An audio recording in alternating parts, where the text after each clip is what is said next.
Alrighty, and welcome back to Star Wars Review. Today is the weekly Star Wars recap for June 19th, 2023, which this week there's some movie news, also some video game stuff, and some other things, so yeah. But before I do get into the news, gotta jump into the new releases. Starting off with stuff that came out last week, there was Darth Vader issue 35 and Song of Star Wars issue 5. I haven't read those yet. But coming out this week is Bounty Hunters issue 35 and The Mandalorian Season 2 comic adaptation issue 1, both on June 21st, 2023. So yeah, not a lot there, but let's jump into the news. Which first, there's some movie stuff. Disney kind of reshuffled some movie release dates again, for all of their movies, not just Star Wars, but there were some different / new dates for upcoming Star Wars films. First, there was originally supposed to be one coming out December 19th, 2025. That one has been pushed to May 22nd, 2026 now, which seems like might be the upcoming post Rise of Skywalker, Rey film, I'm assuming. Not fully sure, but they then added another film, which will come out December 18th, 2026. So right now there might be 2 Star Wars films in the same year. But there was also a film slated for December 17th, 2027, which we already knew about that, and that has remained the same. But obviously those are the 3 dates right now, but with the, ongoing writer strike, and I think there's a possibility of an actor's strike also coming. Seems like Disney pushed a lot of these films back, and just, like I said, not just Star Wars, but Marvel and Avatar and, whatever other franchise and whatnot. They pushed a bunch of this stuff back, probably because of the strike and possibility of more strikes. So yeah, obviously unfortunate that we'll have to wait longer, but I would rather have the actual people who create movies to actually get paid fairly, definitely writers. So I'm fine with waiting a couple months more.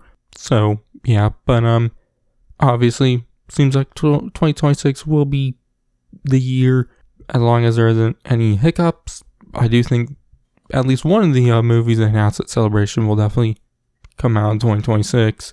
But also the December 2025 movie seemed like it was also pushed because Avatar 3 was pushed a year from December 2024 to December 2025, so that they can actually probably finish a lot of the VFX on that movie and whatnot.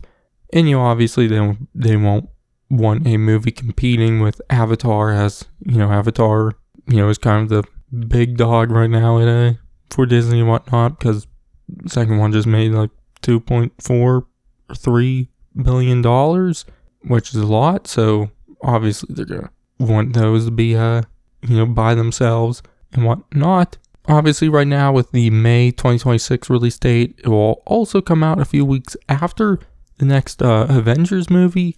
So I do wonder if there could end up being more release date changes there, at least either for the Avengers movie or the Star Wars film. I would assume Star Wars, because Avengers and just Marvel and MCU in general, kind of May is kind of their month. They usually have most of the time their biggest movie of the year comes out in May. So I would assume they will want to keep that there. So who knows? We'll just have to wait and see for more there. But also last week I talked about the reveal of Ubisoft's Star Wars video game titled Outlaws.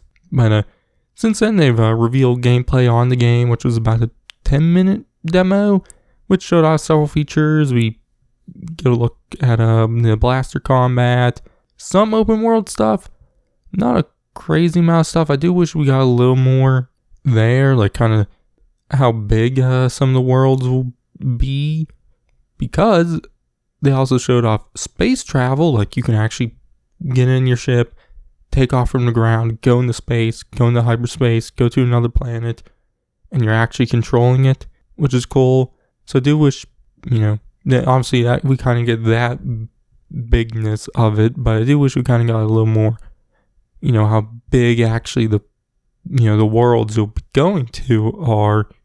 They didn't really show too much there. I do wish we got a little bit more there, but obviously the game doesn't come out for another year, so there's plenty of time to show more before the game comes out.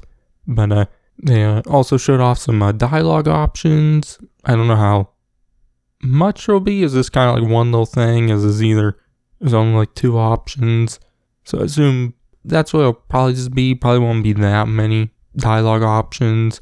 But with that dialogue option, you can get wanted by the Empire, and it's kind of like a GTA like wanted system, which I thought was cool. And there's a lot of reputation stuff with the crime syndicates, like in the gameplay, like you steal an artifact from or something from the Pikes and you get caught, and then you see that your reputation went down with the Pikes. So that's definitely interested in all that. But the biggest thing what surprised me was the space stuff. I wasn't expecting to actually be able to go into space and do all that. So that's cool. Very, very excited for all that, because finally seems like my dream video game of, a space video game is starting to come true, with Starfield coming out in a few months. This being Star Wars also.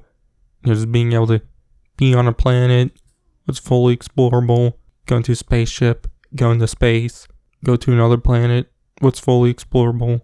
I've always wanted that, and hopefully, Starfield and Outlaws here can actually bring that. But who knows? But there's No Man's Sky, but I do like a little story or concrete story. No Man's Sky, I guess you could maybe like create your own story, but something where there's actually a little more stuff set in stone, like seemingly Starfield and Outlaws will be like. So very excited for those 2 games. Probably 2 of my most anticipated because of just being able to have space travel. Very cool to me. But I'm rambling on now. Outlaws, it comes out next year. Sometimes it's just 2024 right now. When it does come out, I'll do a playthrough of it and whatnot. So yeah. But finally, there's some Lego Star Wars set reveals. These might have been a couple weeks old now. I just finally saw them, but there's 3 new sets, which I'm just going to talk about them quickly. First, there's a 332nd Ahsoka's Clone Trooper Battle Pack, which was set number 75359 and has 108 pieces and will cost $19.99. And it comes with 3 332nd clones.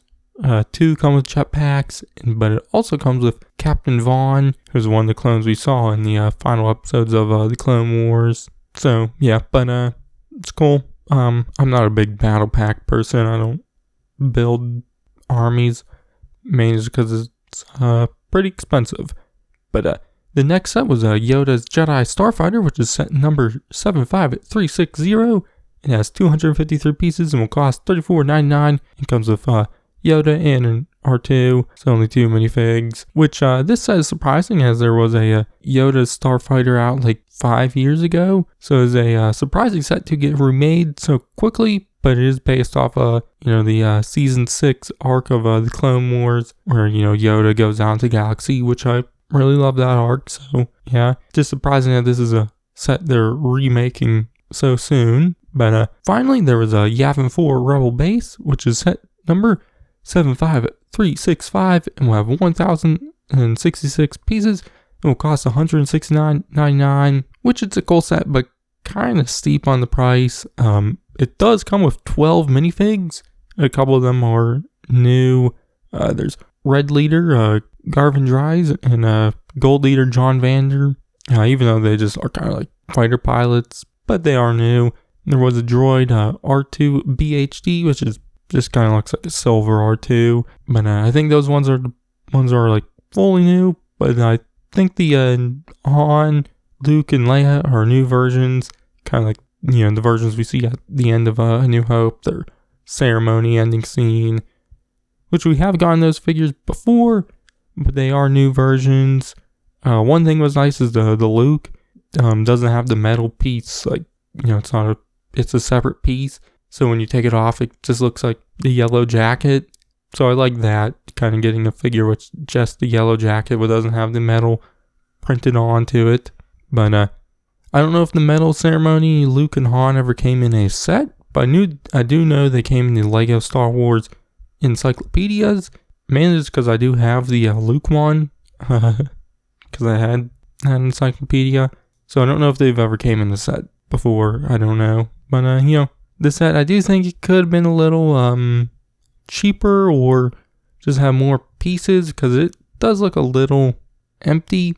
I do think it could have been a way better set if it just looked a little fuller, the actual Yavin 4 base part. So yeah, but I think all these sets comes out August 1st, alongside several other Lego Star Wars sets. Several of them we don't know about yet. I think there will be some based off of the Ahsoka series, and I think there's going to be some Clone Wars ones also, so definitely excited for those ones.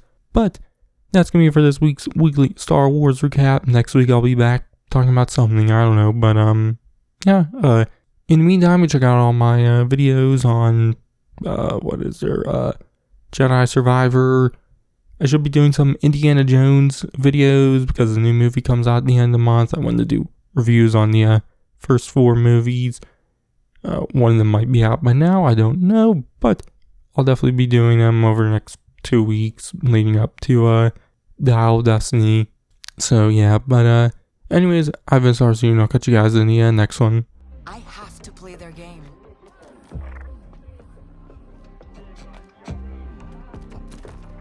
Looks like I'm all in.